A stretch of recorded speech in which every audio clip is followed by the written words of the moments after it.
Hello. Alright, so I have tried recording this 3 times. Third time's charm, right? Oh, good heavens. So, today I would like to explain briefly how the shuffle works. And no, I don't mean that silly dance that they did back during the disco era.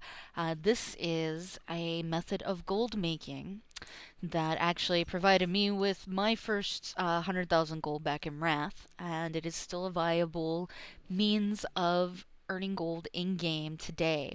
So, what this requires is a jewel crafting profession.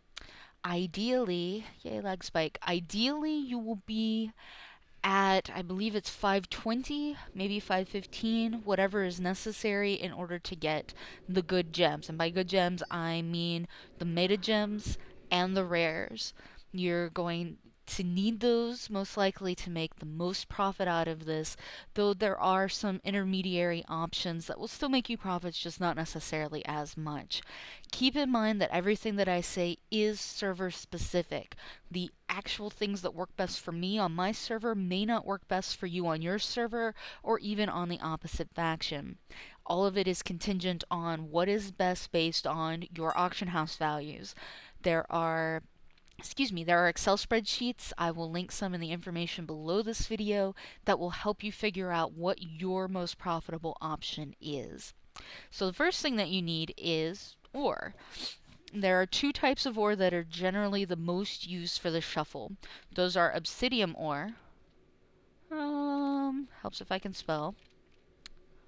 So you have Obsidium ore.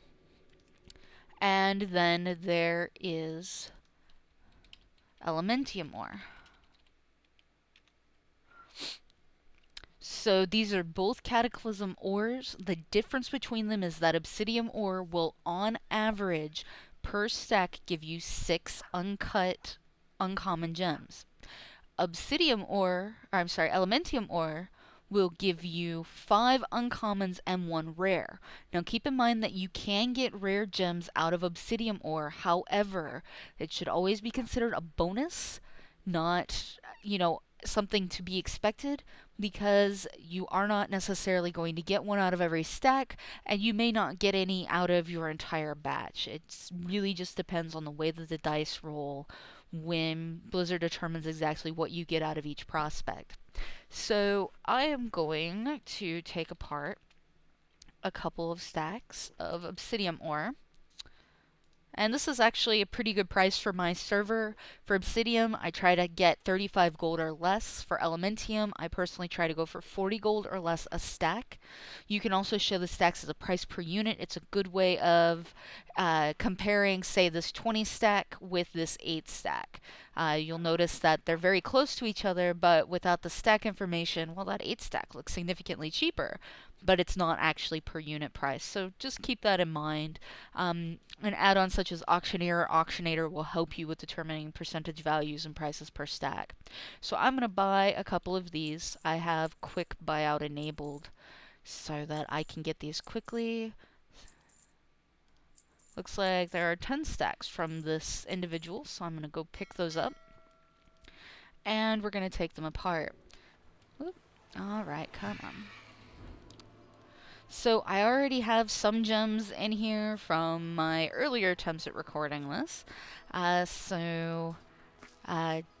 These are just going to stack up with them, and hopefully we'll just get good dice rolls as far as the gems are concerned. So the easiest way, if you're doing a large batch, is to make a macro. I have one made for prospecting, and it's /cast this prospecting spell, which if you check in your profession spellbook, prospecting is a spell. And then it uses Elementium ore, and then it uses Obsidium ore. Sorry, somebody's got a very loud mount there. In fact, I think we'll fly off to where it's a little more quiet. This will work only if you have stacks or partial stacks that are divisible by 5.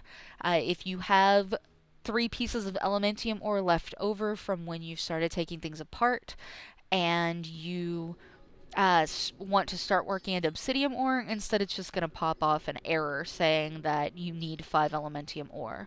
So stick those extras in your bank, mail them to an alt, or look around and see if you can't find 2 more pieces for cheap to make it a 5 stack that you can take apart. If there is no Elementium ore, you have no partial stacks, then it will immediately go into the Obsidium ore. So you can see here on the bottom right, because this is Obsidium, most of what I'm getting are uncommon gems. And that's fine for my purposes, depending on whether or not you plan on doing rares or you're going to transmute, then it will better determine what value your Obsidium or your Elementium has versus and how many stacks are going to be a good option. So here's an Ember Topaz. As I said, with Obsidium, I don't take any rares into account because they're not guaranteed, so that Ember Topaz is a bonus. All of the numbers that I've crunched are based only off of 6 average uncommon gems per stack, so that Ember Topaz is just extra profit for me. Now keep in mind when you're taking these apart in a small form factor, such as the fact that I'm only doing 10 stacks, you may not necessarily see 6 uncommons. So I may not necessarily get 60 uncommons out of these 10 stacks. I may get 58. I may get 63. It's much harder to have that number in a small form factor. Now, if you take 50 stacks of ore apart, or 100 stacks, or 200, or 500, then you're going to get closer and closer to that ideal number of 6 uncommons for Obsidium ore and 5 uncommons and a rare per stack for Elementium ore. In fact, last night I took apart 50 stacks of Obsidium ore, and I actually did get like 6.03 uncommons per stack on average. And I also picked up something like 18 rare gems that, as I said, are just extra profit. They're not expected.